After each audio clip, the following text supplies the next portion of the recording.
Assalamualaikum warahmatullahi wabarakatuh. Jumpa lagi dengan Ustazah Siti pada minggu ini. Baiklah, hari ini kita akan belajar pelajaran 4 iaitu kefahaman Al-Quran. Kefahaman Al-Quran tahun 4. Kita akan belajar tajuk surah Al-As yang bermaksud masa. Surah Al-As mengandungi ayat 1 hingga 3, mempunyai 3 ayat. Baiklah. Mari kita baca surah dan maksudnya. Dengar betul-betul ya murid-murid. Perhatikan bacaan dengan baik.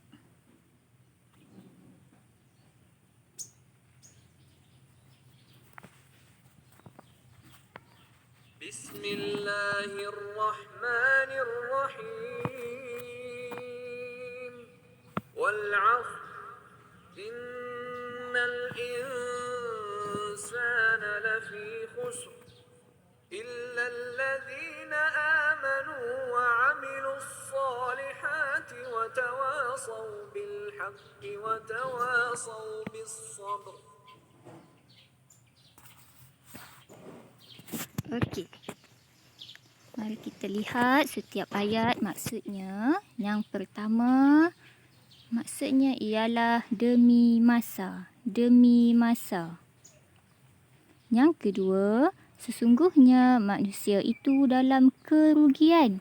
Sesungguhnya manusia itu dalam kerugian. Kenapa manusia ni rugi? Kita tengok ayat yang ketiga. Kecuali orang-orang yang beriman dan beramal soleh. Kecuali orang-orang yang beriman dan beramal soleh.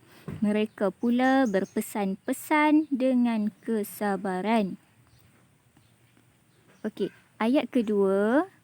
Sesungguhnya manusia ni dalam kerugian. Ayat yang ketiga. Kecuali orang yang beriman dan beramal soleh. Orang yang beruntung ni adalah orang yang beriman dan beramal soleh serta berpesan-pesan dengan kesabaran. Baiklah.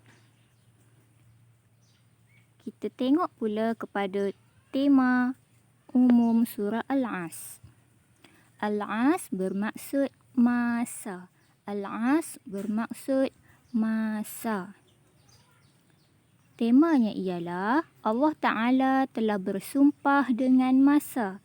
Telah bersumpah dengan masa bahawa manusia dalam kerugian. Manusia dalam kerugian. Kecuali orang-orang yang beriman. Okey, Allah bersumpah dengan masa. Maksudnya masa ni amat-amatlah berharga. Jadi kita ni sebagai manusia perlu hargai masa dan lakukan perkara-perkara kebaikan di dunia ini. Okey. Siapa yang tak menghargai masa, yang tidak melakukan amal-amal kebaikan, mereka tergolong dalam orang-orang yang rugi. Tergolong dalam orang-orang yang rugi. Maka, marilah kita menjadi orang-orang yang beriman, yang melakukan amal ibadah, yang mengikut perintah Allah agar kita berada di dalam orang-orang yang beruntung. Okey, setakat itu sahaja pelajaran untuk minggu ini. Seterusnya, tugasan untuk minggu ini ialah sila salin surah beserta maksud ayat dengan lengkap di dalam buku tulis. Kemudian, salin tema umum surah dalam buku tulisan, dalam buku tulis Al-Quran. Kemudian, kamu hantarkan rakaman suara apa yang kamu faham berkaitan pelajaran hari ini. Andai ada kemusykilan, murid-murid boleh terus bertanya kepada Ustazah. Sekian, terima kasih.